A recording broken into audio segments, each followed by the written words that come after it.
Hey peeps, Paddy here from Gamestunt. Today I got a couple of builds I want to show you guys. It's going to be for the longsword, the insect glaive, and the gunlance.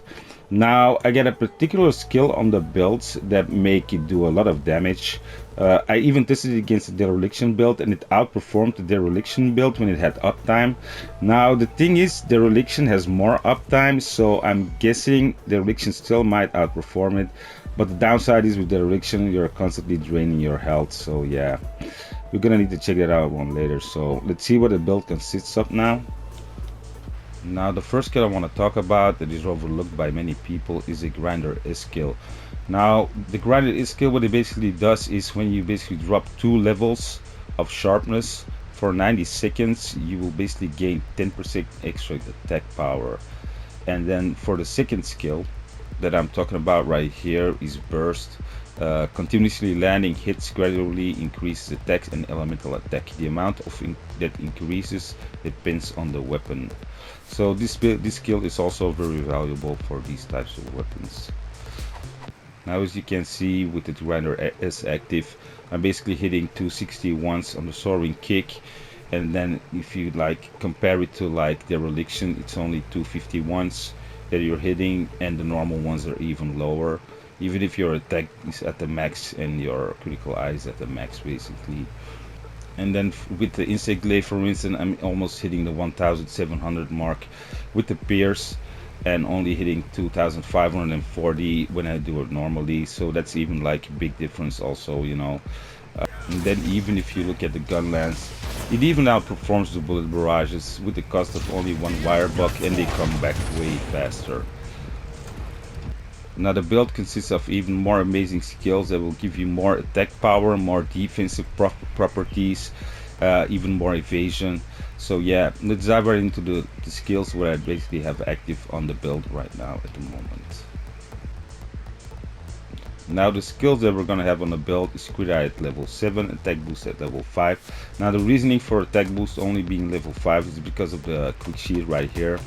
Now for instance, the insect glaive doesn't need quick sheet, so we're basically sitting on attack boost 7 on that one. And then the other skill is crit boost level 3, weakness exploit level 3, master's touch level 3. Then you had quick sheet level 3, stun resistance level 3, speed sharpening at level 3, wirebuck whisper at level 3. Then the grinder S at level 3, burst we're gonna have at level 3, razor sharp at level 2. Then evade extender at level 2, but I always tend to do and bring on my builds because it's just a very amazing skill. Yeah, it's very good. So yeah, then the next one is intrepid heart right here. Now this skill right here is gonna give you a lot of defensive power because when the meter is full, you're hardly gonna take any damage for one hit, and it's also gonna do a soul explosion which hits the monster and can stun the monster. So it's also a very good skill to have on your build. Then the other one comes with the build, basically whatever attack I had there when I augmented, you know. Spare shot also, then divine blessing also is there, you know. It isn't mandatory, it's just on a build. Divine blessing, mock resistance, then flinch free at level 1, sneak attack at level 1.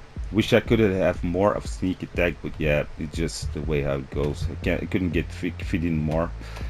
Now the powder mantle I have at level 1. Now I'm only using level 1 because I want to have intrepid heart at level 2. Because when you're in orange, basically, and if he hits you, you basically won't fly in the air, you won't get hit that hard, you won't get a lot of damage, you know. And it always takes 20 seconds to go from orange to purple. So yeah, when I notice if when you're fighting, it activates constantly, you know. It's not that big a difference, level 1 or level 3. And then also we have strive at level 1, so increases attack power according to your red gauge's length. Now for the weapon that we're using right here is a Lucent Nargacuga weapon. The reason is because it has a little bit of purple and a little bit of white, and we don't want to have too much because we already have Master's Touch at level 3 and also Razor Sharp at level 2. So basically for the duration of the 90 seconds we're gonna stay in purple of the most time and then a little bit in white. Now with the insect glaive, even when I was in blue, my piercing attack was more than when I was in purple without a grinder S skill active, so yeah. Now for the decorations that we're using right here, Sheet Jewel +4, we're gonna put in the weapon. then the mastery jewel plus 2. We're gonna do the new weapon and the anti-wyvern. Now you can also swap to the bloody jewel if you tend to get hit a lot, because the bloody jewel is gonna up the attack even more. So it depends on how your playstyle is, you know, basically. Then in the helmet we're gonna put the critical jewel 2, tenderizer jewel 2. In the chaotic mail we're gonna put the wirebug jewel 4, the grinder jewel 1, and the steadfast jewel 1. In the flaming espionage grip we're gonna put the polisher pro jewel 4, and expert jewel 2, and the steadfast jewel 1. And then the Nargacuga coil we're gonna put a tenderizer jewel 2. The flaming espionage heel we're gonna put the master jewel 4, grinder jewel 1, and the steadfast jewel 1. And then for the talisman, basically I got really lucky right there. I added attack boost 3 with wirebug whisperer 1 and a 3 decoration slot. Now for instance, you can easily get an attack boost 3 with a 2 slot or a 2 and a 1 slot. That's also valuable. You can also use that one. Then basically what you want to do is go over to one of the skills that's basically not that mandatory. Now for instance here you can try to get wirebug whisperer in here with like a level 1 if it's possible, or just wirebug whisperer in there. That can also be really good, you know. Then you're also sitting on level 3. Now for the loosened Narga longsword, we're going for a rampage slot upgrade and an attack boost. For the augmentations that I got on the build, on the helmet I had a quick sheet level 1, where attack just came with it, you know, it's not mandatory. Then also here the chaotic mail we have 411 that we need to have. The muck resistance also just came with it. Then here we had sneak attack in it. We lost 1 point of spare shot, so basically we did the skill 1. So we augmented for skills, so we lost a spare shot, we get sneak attack and a 1 decoration slot. And then here we have divine blessing and burst at level 1. Now the divine blessing doesn't matter that much this game with the build, but we went for the burst at level 1. You can also, like here, you can also like swap it up if you want. You see wirebug whisperer, just take that one, then your burst is gonna be at level 2. And then for the flaming espionage I went with extra level 1 and speed sharpening in there. Now also here, if you want to, you can go for the ignite greaves, so you gain attack boost level 2, crit die 2. So yeah, then you're gonna be able to have like crit die, attack boost 7. But yeah, the thing is with this one right here, you're gonna lose 1 point of a trap heart, so you're not gonna do the soul explosion, or also you're gonna lose the burst, you know. And then you're also gonna have to like basically melt 411 in there, because it only comes with 2 level 1s. So yeah, it's all up to you. I don't know if it's gonna outperform this one. I like this one more, so I went for this one. Now for the switch skills, I basically use the when the grinder is active, I go for the soaring kick one. And then I basically up the levels with the silk bind sakura slash. I do those two in the beginning of a fight, then I do like normal moves, and then I just up it with the R2 attack until I'm in red, and then I go to like soaring kick every time. Now for the insect glaive, I took another skill. I basically made the Risen Kaiser helm again, and I took the skill foray on it, because when I poison the monster I do 10 attack more. Now the thing is here, then I only have attack boost 6, so what you can do is lose the wirebug whisperer if you want to, then you only have level 1.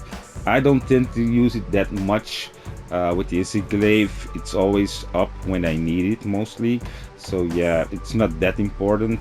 But what you also can do is go for, instead of foray, wirebug whisperer, or even better, if you can get grinder S in there, you can basically lose the polisher pro jewel and put an attack boost in there, if you want to have it up in 7. But foray is also a very good skill, so yeah, it's all up to you. Now in the flaming espionage heals, I put the attack boost jewel 2 there instead of the quick sheet jewel. Yeah, it's a bummer that attack boost jewel 4 isn't there yet, you know. If the new update comes, then we're gonna be able to put more attack there, you know. So yeah. For the Gunlance, the first thing I want to talk about are the switch kills. And the first thing I'm going to talk about is the Wormstake Cannon versus the Erupting Cannon. Now, the Wormstake Cannon, the problem with it is the animation is way too long. I can't emphasize enough how many times I try to put a Wormstake out there and the monster tends to move. And by the time you can block, because you can block way later than with the Erupting Cannon, you basically get hit. It happened a lot. And like the difference with the erupting cannon is when using the erupting cannon, the tip of the gunlance heats up and slashing attacks are enhanced for a certain period of time. So even after that, you're gonna do more damage when you hit the monster. So and when you basically want to block after this, it happens way faster. So that's why I'm basically using the erupting cannon all the time. And then the second switch skill I want to talk about is the hail cutter that I'm basically using all the time. Why the hail cutter? Because it sends you up in the air, and when you go down and you hit the monster, you're basically almost going to do the same damage than you do with the bullet barrage. If you have your erupting cannon and your ground speeder buffs up, and also when the grinder is a buff up there. So yeah, the other thing is when you're sitting up in the sky and the monster tends to attack, you can basically fly forward by pressing R2 and circle, and just keep on pressing forward. When you're locked onto him, just press R2 and circle again, go to his back, and you can hit him in the ass, you know. And you can basically aim better where you're going to like hit him. But the thing is though, you need to be locked onto him because it's gonna be way more easier to hit him, you know. So yeah, that's why I tend to like this one more. Now I have the ground splitter on my blue scroll always. That's just for the upgrade, you know. I basically start in like ground splitter. I do a ground splitter with an erupting cannon, then I switch to my red one, and then I keep on doing hail cutters, go up in the air. If I need to fly to him, I basically do it. I hit him there, then I do like hail cutter up in the sky, go back down, and hit him every time with a burst. Now also the hail cutter puts the cooldown of the wyvern fire down really fast. If you do two, you can basically do one wyvern fire. So if you want to break parts, it's also a very good move to use. So yeah. Now first I'm gonna talk about the skills again. Now I have guard 4 here. Now if you want to, if you're like a really good player and you're like, yeah, I don't need guard or guard up, yeah, you can basically lose the decorations and then put like go up to attack boost level 4, or you can get up to like 90 crit, because now we're sitting on only 75% crit chance. So yeah, it depends how you want to play it, you know. So but the skills we're gonna have is just so guard 4, weakness exploit level 3, artillery is at level 3, evadic center level 3, stun resistance level 3, viper whisper level 3, sneak attack at level 3, grinder S again at level 3. Now with grinder S active, you basically outperform bullet barrage, and you can spam this, so it's really powerful. Then crit eye is at level 2, ice attack, yeah, it comes with build. Razor sharp we have at level 2, protective polish we have at level 2, then guard up at level 2, load shells at level 2, speed sharpening at level 2, redirection at level 2, wind mantle at level 2. It's also for the wirebugs, so they tend to come back way faster, so it's a really good skill. Then attack boost level 1, crit boost level 1, spare shot level 1, comes with the build. Again, also with blast resistance, just augmented it on there, wasn't necessary. Then the mail of hellfire, you're gonna do more attack when you're basically in the red scroll, and in the blue it's gonna do more elemental. So we're gonna do the attacks from the hail cutter basically always in the red scroll. And then also coalescence when you're basically it's more if you're fighting the afflicted monsters and you recover, coalescence is gonna basically activate and your attack is gonna go up with 12. Then burst at level 1, intrepid heart at level 1, powder mantle at level 1. So those are the skills. Now I will show you what the build is actually, which decorations that we are using in the build right now. Now for the gunlance that we're using, we're going to use the fine Kimura gunlance. It does an attack of 330 with a 402 slot. It's normal shelling. It's going to be at level 7 though, so we need to upgrade to level 8. So yeah, that's the one we're going to use. The decoration we're going to put in is a Polisher Pro plus 4 jewel, Backstab jewel 2, and then the Aerosol jewel 3. And so we're also going to upgrade that one so we can crit more. Then in the headpiece, the Risen Kushala Glare, we're going to use a Sharp Jewel 4, Magazine Jewel 2, and Grinder Jewel 1. Then the Risen Chiron Veil, we're going to use a Critical Jewel 2, Tenderizer Jewel 2, and Steadfast Jewel 1. The Flaming Espionage Grip, we're going to use Shield Jewel 4, Tenderizer Jewel 2, and the Grinder Jewel 1. The Scenery Quartessets, we're going to use a Redirection Jewel 4, Iron Jewel 3, and a Steadfast Jewel 1. And in the Risen Kushala Cruise, we're going to use a Polisher Pro Jewel 3 and an Artillery Jewel 4. Now for a talisman that we're using, I went with an evade extender level 3 with a 3 and a 2 slot. Now I got very lucky with that one when I did the melding Aurora. The one that's more common is like evade extender level 3 with 2 level 2s. If you get that one, you're just gonna lose 1 point of guard, so you're gonna be at guard level 3 instead of 4. So yeah, and then the other decoration is a backstab for a sneak attack. Now for the augmentations, on the weapon we're going for a shelling level upgrade and a rampage slot upgrade. On the Risen Kushala Glare, we're going with a level 4 upgrade with stun resistance. The Risen Kaiser Mail, we're gonna add load shells with a level 1. We lost Crit Eye here. Would be better if you could lose some defense and still keep the Crit Eye.